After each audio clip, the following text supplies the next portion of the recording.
بچوں کے زیادہ موبائل استعمال کرنے کے نقصانات. Welcome to my YouTube channel Ludo Toons. اس طرح کے مزید کہانیاں دیکھنے کے لیے چینل کو سبسکرائب کریں اور بیل آئیکن کے بٹن کو لازمی پریس کریں. پرانے لاہور کے علاقے میں 12 سالہ حسن اپنے والدین اور دادا دادی کے ساتھ رہتا تھا. حسن ایک ہوشیار، چنچل اور ہر دل عزیز بچہ تھا. گلی کے سب بچے اس کے دوست تھے. سائیکل ریس ہو یا کرکٹ، حسن ہمیشہ ہر چیز میں سب سے آگے ہوتا تھا اور اول آتا تھا. دادی اکثر کہا کرتی تھی، میرا پوتا حسن خوشیوں کی پوتلی ہے، جہاں جائے خوشیاں پلائے، روشنی ہی روشنی پلائے میرا بچہ. حسن کے ابو ایک اسکول ٹیچر جبکہ اس کی امی ایک گھریلو خاتون تھی. گھر کا ماحول سادہ ضرور مگر خوشیوں بھرا تھا. اور پھر ایک دن حسن کی زندگی میں ایک بہت بڑی تبدیلی آ گئی، اور وہ تبدیلی تھی اس کا موبائل فون جو کہ اس کے پاپا نے اس کو دلوایا تھا. حسن کے پاپا نے اس کو نصیحت کرتے ہوئے کہا، بیٹا، موبائل صرف پڑھائی کے لیے آپ نے استعمال کرنا ہے تاکہ آپ کی آن لائن کلاسز اور پڑھائی کا کوئی بھی ضیاع نہ ہو. حسن نے بھی پاپا کا کہنا مان کر شروع میں صرف پڑھائی کے لیے ہی موبائل کو استعمال کیا کرتا تھا. اپنی آن لائن کلاسز اور بقایا تمام کام وہ اپنے موبائل پہ کرتا تھا. مگر پھر آہستہ آہستہ حسن موبائل میں پڑھائی کی طرف دھیان کم اور باقی گیمز اور کارٹون کی طرف دھیان زیادہ دینے لگا، جس کی وجہ سے اس کی تعلیم خراب ہونے لگی. موبائل فون میں مسلسل گیم کھیلنے اور موبائل استعمال کرنے کی وجہ سے حسن کی طبیعت بہت زیادہ بدل گئی تھی، جس کی وجہ سے اس کی طبیعت میں چڑچڑاپن آ گیا تھا.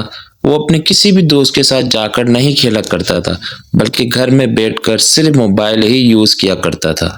حسن رات کو موبائل میں دیر تک گیم کھیلتا رہتا، جس کی وجہ سے صبح اسے اسکول جانے میں بہت مسئلہ ہوتا اور کلاس کے اندر بھی وہ تقریباً صرف سویا ہی رہتا تھا.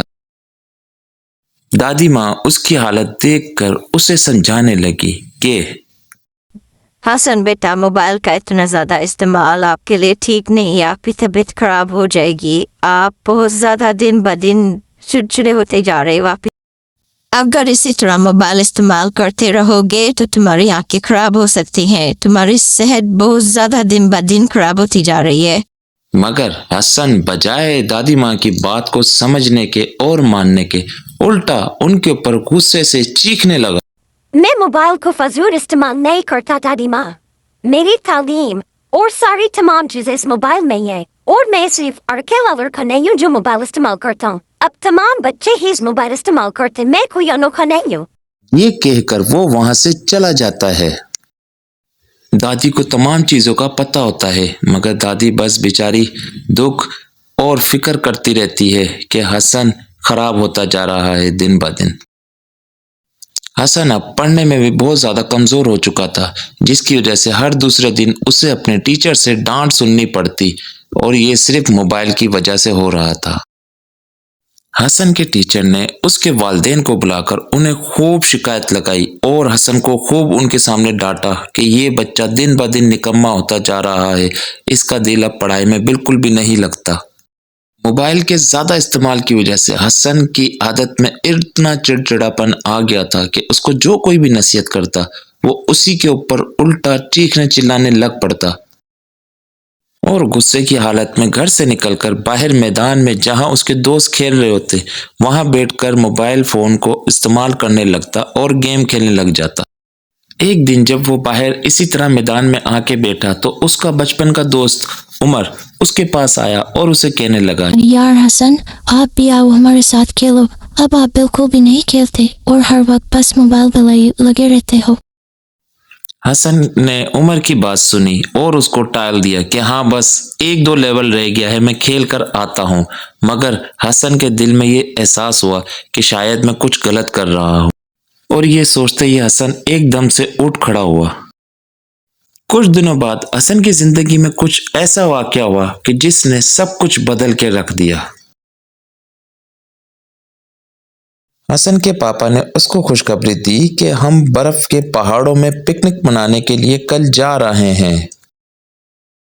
پاپا کی بات سن کر حسن بجائے خوش ہونے کے مزید تھوڑا سا اداس سا ہو گیا اور پکنک پر جانے کی پلاننگ اور تیاری کرنے لگا۔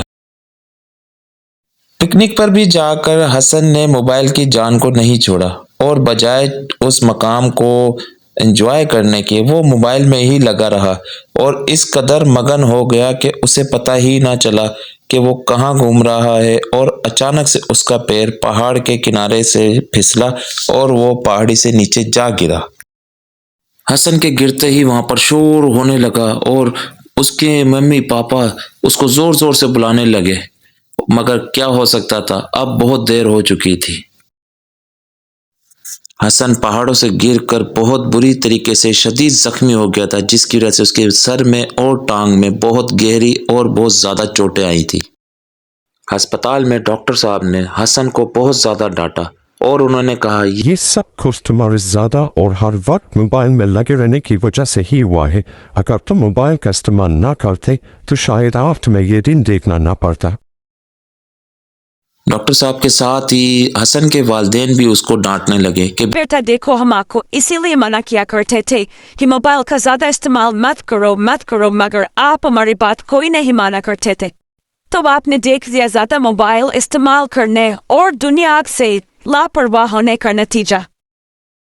دادی ماں بھی کھڑی ہوئی اس کو سمجھا رہی تھی۔ بیٹا میں نے تمہیں کتنی بار منع کیا مگر تم نے میری کوئی بات نہ مانی، اور دیکھو آج تمہارے ساتھ یہ کیا ہو گیا۔ تمام لوگوں کی بات سن کر حسن کو اپنے کیے پر بہت زیادہ شرمندگی ہو رہی تھی اور وہ سوچ رہا تھا کہ کاش کہ وہ سب کی بات مان لیتا تو آج وہ اس حالت پہ نہ ہوتا۔ اور یہی بات سوچتے سوچتے وہ سو گیا۔ ہسپتال میں رہتے رہتے اسے 12 سے 15 دن ہو چکے تھے اور اس دوران اس نے کوئی موبائل استعمال نہیں کیا تھا۔ پھر اسے اس بات کا احساس ہوا کہ موبائل کے بغیر زندگی کتنی خوبصورت ہے۔ ہر چیز اسے پیاری لگنے لگی تھی۔ ہر طرف وہ گھومتا پھرتا، کھڑکی سے باہر دیکھتا، باہر کے نظارے کرتا اور اس کا دل یہ سب چیزیں دیکھ کر بہت زیادہ خوش ہو رہا تھا۔ ایک دن جب اس کا دوست عمر ہاسپٹل میں اس سے ملنے آیا تو اس نے اس سے کہا کہ یار حسن، ہم آپ کو یاد کرتے ہیں، آپ جلدی سے ٹھیک ہو کر آ جائیں تو پھر ہم سب مل کر کھیلیں گے۔ یہ بات سن کر حسن کی آنکھوں میں آنسو آ گئے اور اس نے کہا کہ میں بھی تم سب کو بہت زیادہ یاد کر رہا ہوں، اور میں جیسے ہی ٹھیک ہو کر گھر آؤں گا میں سب کے ساتھ کھیلوں گا۔ اور اب حسن بے صبری سے ٹھیک ہونے کا اور گھر واپس جانے کا انتظار کر رہا تھا تاکہ پھر سے وہ اپنے دوستوں کے ساتھ مل کر کھیل سکے۔ ہاسپٹل سے گھر واپس آنے کے بعد جب اس کے پاپا نے اسے اس کا موبائل دینا چاہا تو اس نے اپنے پاپا سے کہا کہ نہیں پاپا، یہ موبائل آپ واپس رکھ لیں، میں کچھ دن اب اپنے آپ کو بدلنا چاہتا ہوں اور موبائل کے بغیر ہی اپنی زندگی میں رہنا چاہتا ہوں۔ یہ بات سن کر اس کے پاپا بہت خوش ہوئے اور خوشی سے اس کے سر پہ ہاتھ پھیرنے لگے۔ حسن نے اب اپنی عادات کو بدل لیا تھا۔ بجائے موبائل استعمال کرنے کے وہ سارا دن اپنی کتابیں پڑھتا، اپنے اسکول کا کام کرتا اور اچھے بچوں کی طرح ہر چیز اپنے ٹائم پر کرنے لگا تھا۔ کام مکمل کرنے کے بعد وہ گلی میں اپنے دوستوں کے پاس چلا جاتا اور ان کے ساتھ مختلف کھیل کھیلنے لگتا، اور اس طرح سے حسن نے دوبارہ سے اپنے آپ کو مکمل طور پر صحت یاب کر لیا تھا، اور حسن کو اصلی زندگی کا مقصد اور پتہ چل چکا تھا کہ زندگی کس کے اندر زیادہ اچھی ہے، موبائل کی زندگی ہے یا باہر دوستوں کی زندگی۔ اور پھر اپنی زندگی کے واقعات وہ اپنے اسکول میں اپنے دوستوں کو اور تمام ٹیچرز کو سنا رہا تھا کہ کس طرح اس کی زندگی میں اس واقعے کے بعد اتنی بڑی تبدیلی آئی۔ یہ تمام واقعہ سن کر تمام بچوں نے خوشی سے تالیاں بجائی اور سب نے عہد کیا کہ ہم بھی موبائل کو زیادہ استعمال نہیں کریں گے اور اپنا زیادہ تر وقت اپنے پڑھنے میں اور اپنے دوستوں کے ساتھ کھیلنے میں ہی گزاریں گے۔ پیارے بچوں، آج کی کہانی سے سبق یہ ملتا ہے کہ موبائل کا زیادہ استعمال آپ کی صحت کو، نظر کو، ہر چیز کو خراب کر دے گا۔ موبائل سے دور رہ کر ہی آپ اپنی زندگی کو